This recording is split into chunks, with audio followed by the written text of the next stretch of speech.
Cool. Okay. That's the end of the news. Nick, did you want to tell us about your brewery? Yeah, certainly can do. So yeah, I'm looking at starting up a brewery in London. Hey! Good luck. I know, good luck indeed, right?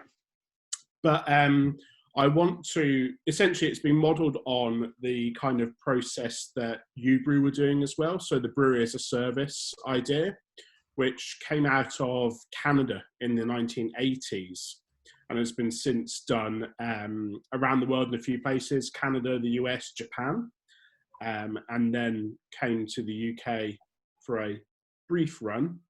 But I think it can be done properly, and that's what I'm planning on doing. Actually, I'm just going to grab something. Sorry, I wasn't prepared for this. I'm going to get a beer then.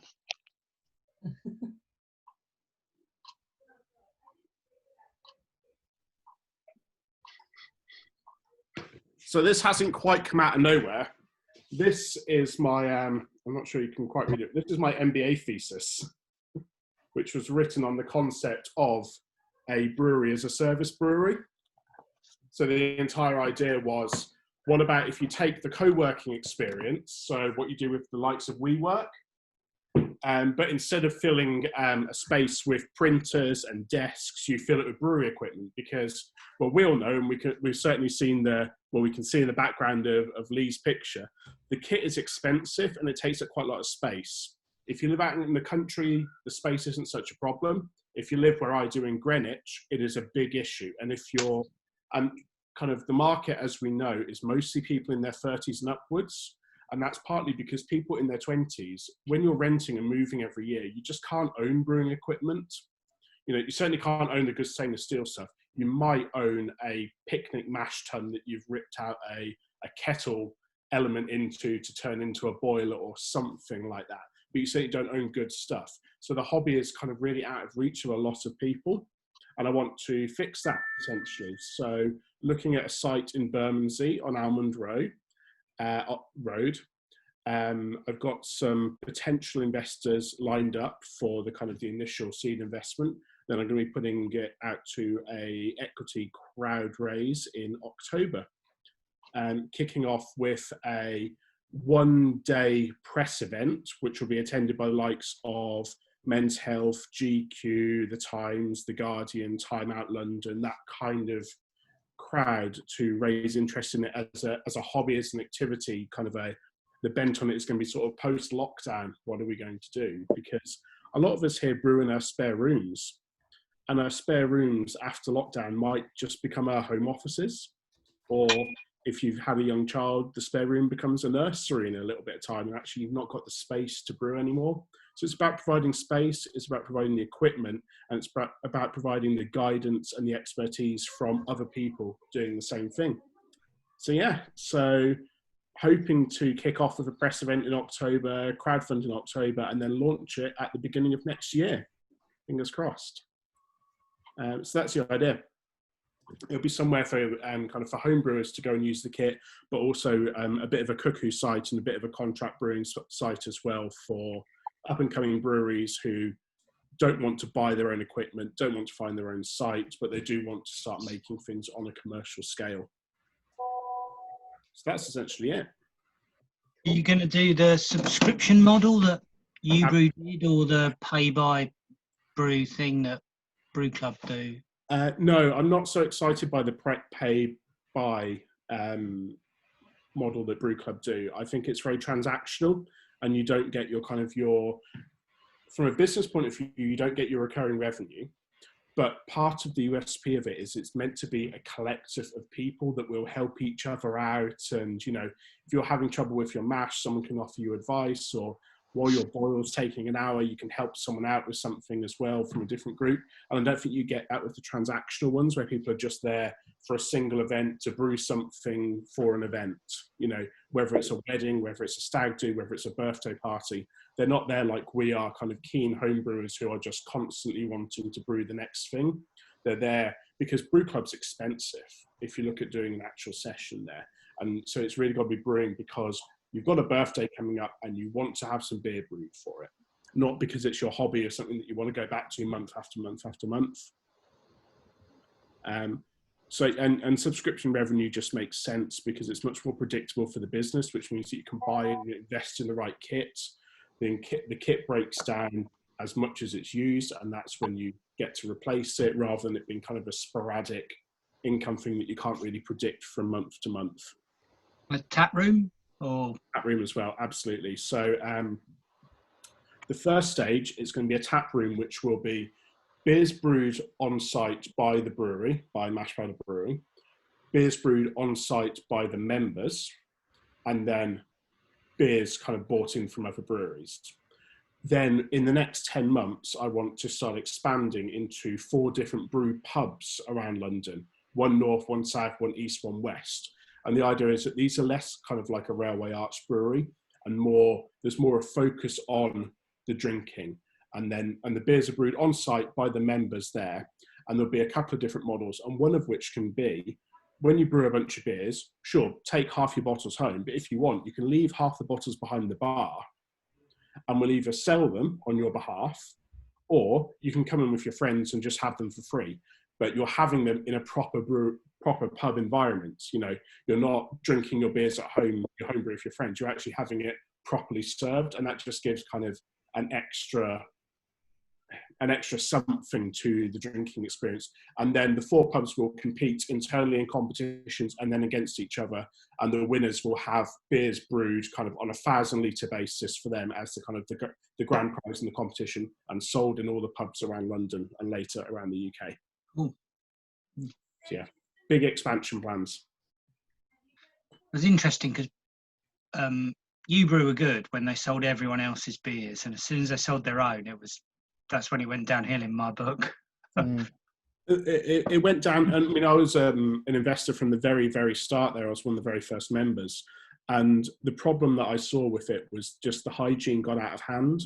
So Wilf was very much your keep the business running, and Matt was very much your salesman, grow the business. And they split, and Wilf left. And that just meant that while Matt was still opening a site in Manchester, one in Berlin, one in Copenhagen, none of which obviously materialised, the actual main site was falling into disrepair, and that's when everyone started leaving. Because, you know, we would brew a beer and we'd come back and get it in 2 weeks, and, you know, sometimes the fermenter was just missing and couldn't be found. Other times you bottle it and you'd be like, well, this is infected. Where's this come from? You know, and those are the problems, and they're the things that I'm determined to get right this time, because I don't think they're hard. You know, you need to have a little bit less self-service, so a little bit less people putting their own fermenters in the cold room, a little bit more checking in and out of all of the tools and ingredients, making sure they're all clean. Like the actual valves on those units were hardly ever actually broken down and cleaned.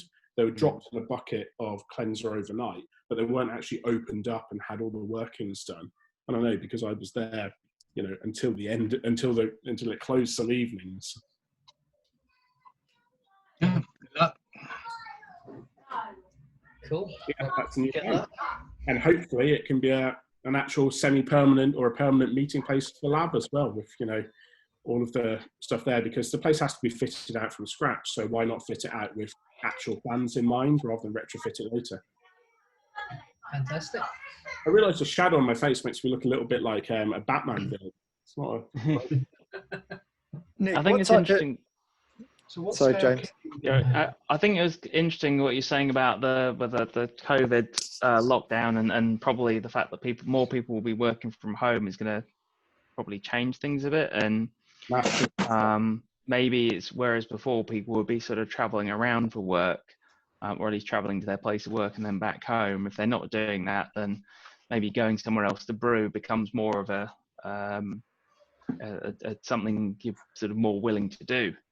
Aside from the space thing as well, you've got people are going to have a bit more personal time potentially because of the lack of commuting.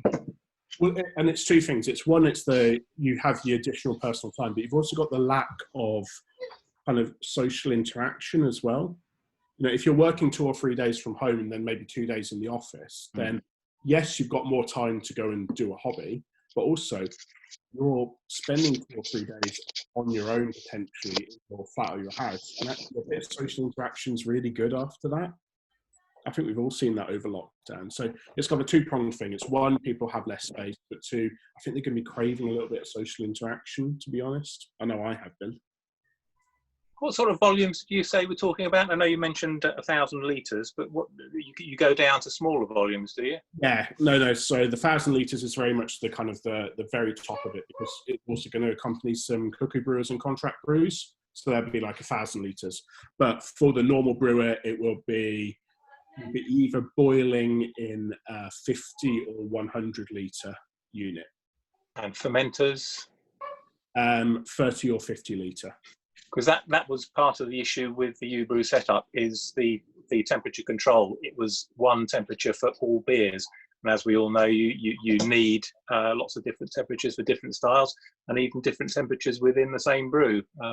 So yeah, how are you going to handle that? So initially, everything will just be cooled to 20 degrees. So there's scope in the future to start looking at kind of segmentating out the cold rooms, etc. But at the beginning, it's just going to have to be 20 degrees everywhere, which obviously isn't ideal, but it is what has to be done when you're starting something up. Yeah, no lagering for the moment, unfortunately. But, shortly down the line, maybe a lager fridge or two. And I think we wish you all the very best with that. When did you say you were hoping to get going? Sometime next year? Yeah, well, I want to launch it in January. So I'm already speaking to kind of initial seed investors at the moment. And then I'll be kicking it off after that with a formal crowdfunding round in October off the back of the press event, because the idea is that will generate, hopefully, some interest in the whole thing. So I'm engaged with a PR firm at the moment who have already been seeding out articles for me. So I should be in Camera's beer magazine in the next month. I should be in Ferment and a few other things hopefully upcoming as well. Sounds brilliant, Nick. All the very, very best with that indeed. Thank you. Yeah. Hey Nick, how was the stuff you bought in the auction from U-Brew then? Pretty manky, some of it, but but you know what? It's decent condition. I hadn't been out to view any of the stuff first, so I was a bit taken aback when the kettles didn't have any heating elements in them. Right. Which to me makes them not really a kettle, much as they are a vessel with a hole in. Yeah. So I need to grab a couple of heating elements for those. But overall, it was fine. I did get there, and so someone had commented on either on the lab or one of the Facebooks that some of the photos didn't look quite right. And I did get there to find that some of the 50 litre SS fermenters that I bought were actually 30 litre Brewtex. So I was like, no, this is not really on. And the auction guy was like, oh, well, people need to come and see these. I was like, well, fundamentally, it says 50 litre SS, and it's neither 50 litres nor is SS. So I'm either not paying for it, or you can give me the difference back between the two, which they did. You're absolutely right about cleanliness of valves. I always remember when Lee first discovered he could open up his two pieces, and they were absolutely filthy inside, weren't they, Lee? And you thought you'd cleaned them. Yeah. No, absolutely. I mean, you've really got to disassemble these things and soak them. And again, going back to the U-Brew example, there's no reason that couldn't be done. It just wasn't. It's not particularly time-consuming. It's not particularly difficult. Attention to detail, or lack of it. Mine were on the kettle pool, so I knew they were sanitary. Yeah. Just slightly. Yeah. Yeah, everything else I take apart. Honest. Hands up if you believe Lee. Come on, you know how I know. Judging by the quality of his he's beers, won definitely. enough stuff, so I think Exactly. A fair point. No, I am pretty anal. I was telling Fraser off about his dirty shelf earlier. Look at that. That's why you need a green screen, mate. Just doesn't it's my junk shelf. I told him. Yeah. He wouldn't have it. Keeping junk in the brew shed. I don't know. off, and you can see what's really behind me. Cool, awesome. Thanks for telling us about that. Well done. Very well. I was just going to say, are you going to allow for people to use sort of other yeast like Brett or Quake or something like that? Or is it just straight up? Brett is definitely going to be completely banned from the start. I mean, maybe there is scope at some point in the future to work out a regime where Brett can be incorporated and safely dealt with, but no, there's no way that I'm allowing Brett in from the beginning. Like, no. Sure. I mean, maybe in the future there can be a plan worked out in a way of doing it in a sanitary way, but no. I mean, Unless you call it the Brett Paddle Brewery, maybe. yes, that's true. That's true. But then I have to get my branding again. I'd have to print off a new T-shirt. Who wants to do that? A new face mask when I'm on the underground. Hey, Very cool. where can we get lad face masks? Any ideas? Oh, that's a good point. Yeah. I've got a place that you can get them made up. Yeah, it's nice and easy. These cost me £4 each. That's Wow. Yeah. Daz, you want to do something? Can do if people are interested. We can do an order. Well, we talked a while ago about getting the logo updated or something like that, and then you could have another, because we haven't done a run of shirts or anything like that for ages. We were holding fire on it with a plus or minus on the logo.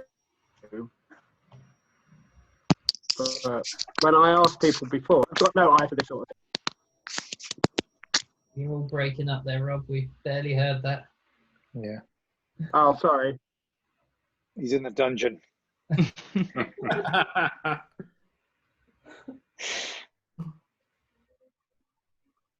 Yeah. Am I better? Yes, you are now. Is he talking? Now he's on mute. That'll solve the problem. Yeah. More Sleevovich. Yeah. We'll put something on Slack. Yeah. If there's any budding designers who want to have a bash at a new logo, that'd be awesome. Yeah, because You could have a big enough pocket for some hot pellets, so you could walk around smelling that. I'd buy some. that'd certainly be nicer than smelling the friggin' chew.